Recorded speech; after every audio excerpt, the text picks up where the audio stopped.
오늘은 예수님을 알아가기 예요강 네 번째 시간입니다. 사람이 세상 살면서 알아야 될 여러 가지 일들 중에 가장 중요한 것이 예수님이 누군가 하는 것이에요.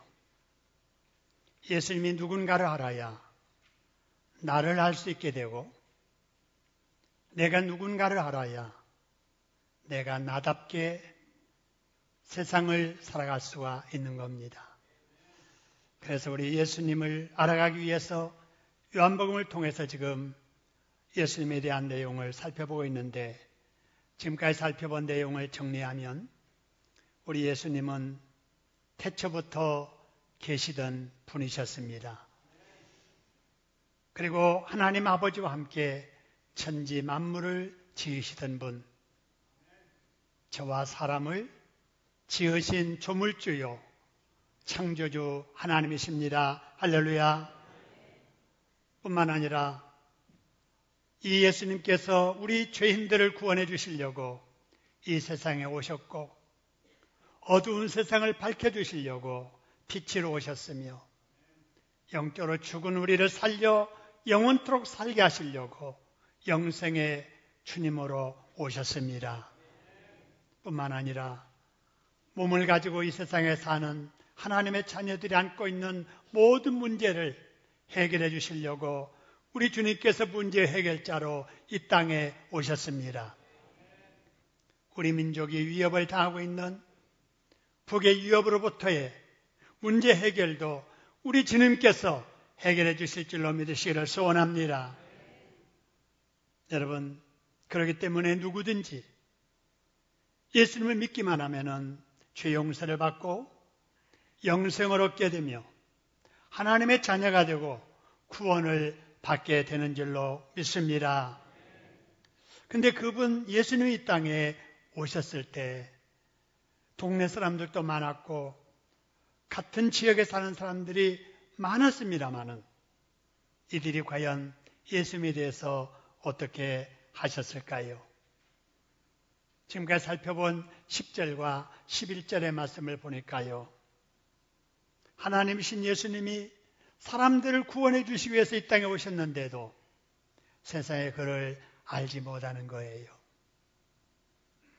주인 대신 예수님이 이 땅에 오셨는데도 그 백성이 주인을 알지 못하니까 영겁지도 않았던 겁니다. 여러분, 요한복음 3장 16절 말씀처럼 하나님께서는 누구든지 예수님을 믿고 죽은 영은 살아나고 멸망치 않고 영생을 얻기를 원하시는데도 불구하고 사람들이 예수님을 모르는 거예요. 예수님을 목숫집 아들로는 알았어도 예수님이 하나님이시고 이 땅에 오신 참 빛이시며 영생을 주시는 구원자로 알지 못했던 겁니다. 알지 못하니까 믿지 못하는 거예요. 그래서 하나님께서 인간의 방법을 통해서 사람들에게 예수님이 누군가를 알고 믿고 구원받도록 하기 위해서 한 가지 방법을 동원하십니다. 그게 6절의 말씀인데요, 요한이라고 하는 사람을 세상에 보내십니다. 그래서 예수님을 사람들에게 증언해야 될 미션을 가진 이 세례 요한이 사람들에게 예수님에 대해서 증언해요. 뭐라고 증언했는가? 오늘 본문의 말씀 29절 보니까 예수님은 세상 죄를 지고 가는 누구라고 그랬어요? 하나님의 어린 양이다 그랬어요.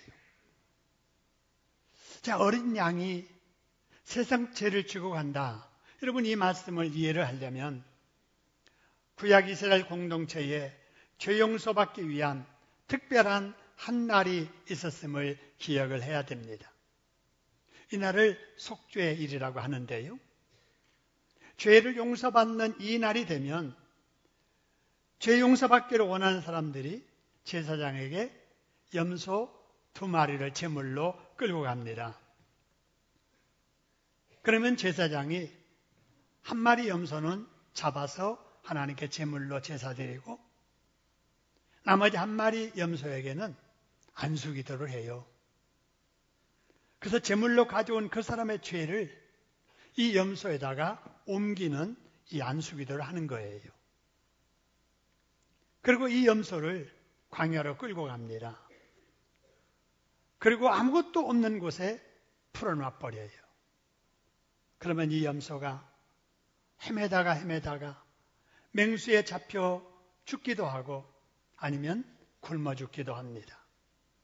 이 염소를 아사셀 염소라고 하는데, 그러면 이 아사셀 염소는 자기 죄가 아닌 다른 사람의 죄를 자기가 짊어지고 광야로 나가서 그 사람의 죄 때문에 대신 죽는 거예요. 이 의식이 예표하는 것이 뭐냐면, 장차 인간의 죄를 짊어지고 십자가에 사람 대신해서 죽으실 메시아가 오신다는 것을 예표하는 거예요. 십자가에 죽음당하실 예수님의 사건을 미리 아사엘 양을 통해서 보여주고 있는 겁니다. 요한은 사람들에게 예수님에 대해서 증언하면서 예수님이 바로 너희가 알고 있는 아사셀 염소같이 너희의 죄를 대신 죽어가는 하나님의 어린 양이로다 라고 하면서 전했던 거예요. 여러분, 죄 없는 염소가 구약의 사람들의 죄를 대신 짊어지고 광야로 나가서 그 사람 대신해서 죽은 것처럼 죄 없으신 예수님께서 아사셀 염소가 되셔서 저와 여러분의 죄를 다 짊어지시고 저와 여러분을 대신해서 십자가에 죽으셨음을 믿으시기를 소원합니다. 우리가 그 은혜로 하나님 앞에 죄 용서를 받았고 우리가 그 은혜로 영생을 누리고 있으며 이 땅의 천국을 맛보며 하나님의 자녀로 살고 있는 줄로 믿습니다. 그런 은혜를 베푸신 우리 하나님께 박수로 감사하겠습니다. 그런 은혜를 베풀어 주신 어린 양 되신 우리 예수님께도 박수로 감사하십시다. 여러분, 그러면요, 세례 요한이 다른 사람은 다 알지 못하는 이 사실, 예수님이 하나님의 어린 양이시고 예수님이 하나님의 독생자라고 하는 사실을 어떻게 알았을까요? 오늘 33절의 말씀 보니까 그가 고백합니다. 나도 그를 뭐 했다고요? 알지 못했다는 거예요. 여러분, 세례 요한이나 그 당시 다른 사람이나 똑같은 사람이에요. 그래서 그가 고백하기를 솔직하게 나도 몰랐다. 나도 그걸 몰랐다. 여러분, 그런데 몰랐던 그 세례 요한이 예수님에 대해서 어떻게 알게 됐는가? 오늘 33절 맨 마지막에 보니까 이런 말씀이 있습니다. 나도 그를 알지 못했지만은 내가 보고 그가 하나님이신 것을 알았다는 거예요. 그럼 뭘 보았느냐? 여러분, 여기에 대해서는 오늘 본문에는 나와 있지 않습니다. 그런데 이 같은 사건을 소개하는 마태복음 3장에 가면은요, 이 말씀이 나와요. 여러분, 성경은 그래서 서로 보완합니다. 요한복음에서 어느 한 부분이 확실치 않는 것을 마태복음을 통해서 확실하게 설명해 주는 거예요. 이거를 성경 각 권의 보완성이라 이렇게 얘기를 합니다. 자, 그래서 이제 마태복음 3장 15절에 봤더니 요한이 요단강에서 사람들에게 세례를 베푸는데 오늘 예수님이 나오시는 거예요.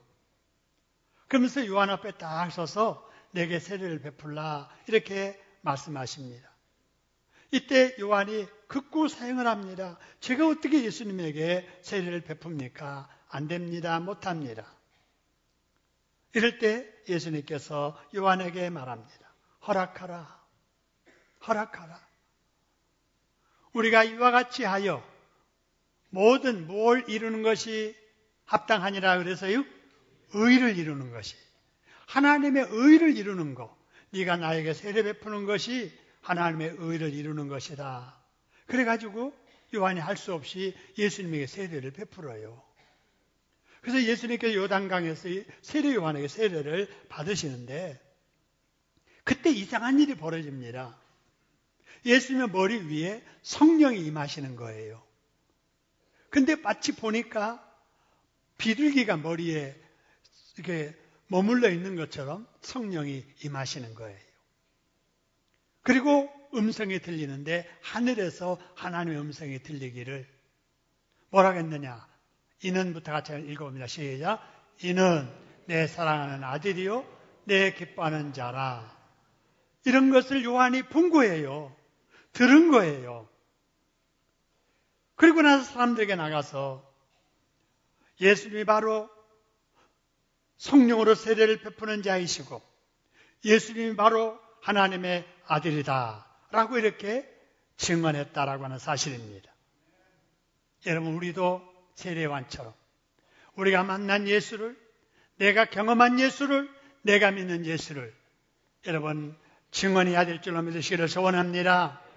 이것이 전도요, 이것이 선교요, 이것이 하나님께서 우리 교회에 주신 미션이요 사명인 줄로 믿으시기를 소원합니다. 여러분, 그런데 이 요한의 증언 중에 우리가 알아야 될 세례 두 가지가 나오거든요. 근데 세례는 두 가지예요. 무슨 세례가 있느냐? 물 세례와 불 세례가 있습니다. 여러분, 이 물 세례, 불 세례 이게 뭔가? 이걸 알기 위해서 세례가 뭔가를 좀 우리가 살펴봐야 되는데요. 다 아시겠지만 여러분, 세례라고 하는 것은 한문으로 씻을 세자 그리고 예돈 예자를 씁니다. 그래서 세례는 뭐냐? 무슨 예식이에요? 씻는 예식이에요. 근데 뭘 씻느냐? 죄를 씻는 예식이라 그 말이에요. 여러분, 그러면 세례는 물로 받는데 물이 죄를 씻느냐? 그건 아니에요. 여러분, 세례를 받기 전에 아주 중요한 일이 있는데요. 그것은 뭘 해야 되느냐? 사람들이 복음을 들어야 돼요. 그리고 자기의 죄를 인정하고 자기의 죄를 회개하고 그리고 가슴을 열고 예수님을 주님으로 영접해야 됩니다.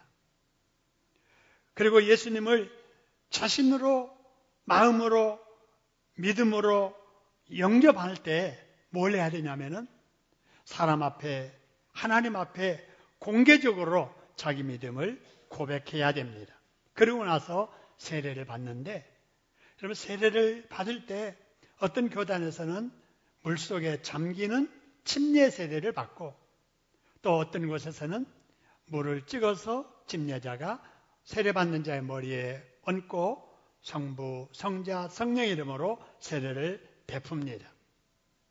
그래서 물로 세례를 베푼다라고 해서 그 세례를 물세례라고 하는 거예요. 그런데 여러분, 진정으로 예수님을 믿는 자가 예수님을 영접하고 세례를 받을 때 예수님의 머리 위에 성령이 임한 것처럼 우리들에게도 성령이 강하게 역사하십니다. 할렐루야. 그 세례를 받는 것을 불세례 또는 성령 세례라 이렇게 말하는 거예요. 예수 믿는 성도들 중에 이 두 가지 세례를 다 받은 사람이 있어요. 다시 말하면 물 세례도 받고 무슨 세례도 받고 불 세례도 받고 이렇게 두 가지 세례를 다 받은 사람이 있는데 여러분, 어떤 사람이 물 세례도 받고 불 세례도 받았을까? 이건 잘 알 수가 없어요. 물 세례는 세례 명부를 보고 이 사람이 몇 월 며칠에 세례를 받았다 이거 알 수 있는데 성령 세례, 불 세례는 그런 기록이 없거든요. 그러나 믿음의 눈으로 그 사람의 살아가는 모습을 보면 짐작은 알 수가 있어요. 여러분, 물 세례를 받았는데 성령 세례 못 받은 사람들은요, 신앙생활을 해도 힘이 없어요. 밋밋하게 신앙생활을 합니다. 그냥 바쁘면 교회 안 나오고 마음 내키면 교회 오고 기도를 해야 됐다는 생각이 들면서도 기도하려니까 기도가 안 나오고 더더구나 여러 사람 앞에서 기도하라면은 기도 못합니다. 전도를 해야 된다는 거 알면서도 다른 사람들 앞에 예수 믿으라는 말을 못해요. 왜 그렇습니까? 불세례, 성령 세례 받지 못해서 그래요. 교회는 오래 다니는데 공예배 사모하는 마음이 별로 없고 말씀을 열심히 읽지도 않고 교회 봉사도 아무 일처럼 생각합니다. 왜 그래요? 성령 세례를 받지 못해서 그렇습니다. 여러분, 아직 성령 세례 받지 못한 분이 있으면 사모해야 됩니다. 성령 세례를 받도록 사모해야 돼요. 죄를 회개하고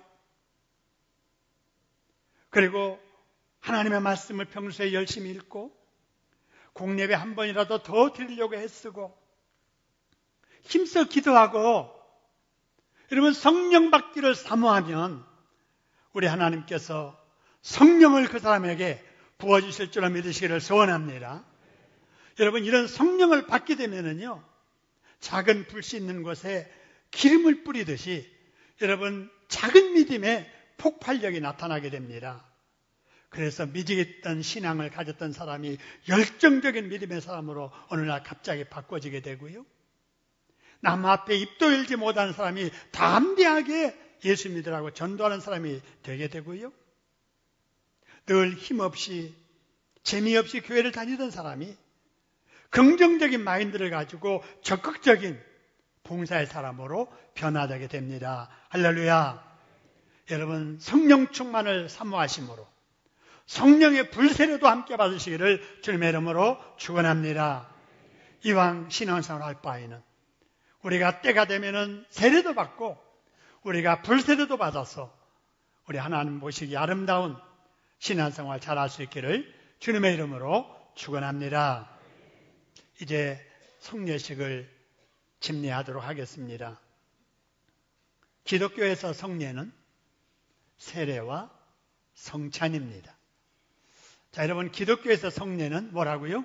세례식과 성찬식이다 라고 하는 거예요. 여러분 오늘 학습을 받으시고 또 세례를 받으실 분들 또 입교하실 분들이 이제 순서 따라 진행을 하게 될 텐데요. 이미 다 학습받았고 세례받았고 이런 분이라도 이번 기회에 신앙의 초심으로 돌아가서 여러분의 신앙을 다시 한번 점검하는 그런 기회가 될 수 있기를 소원합니다.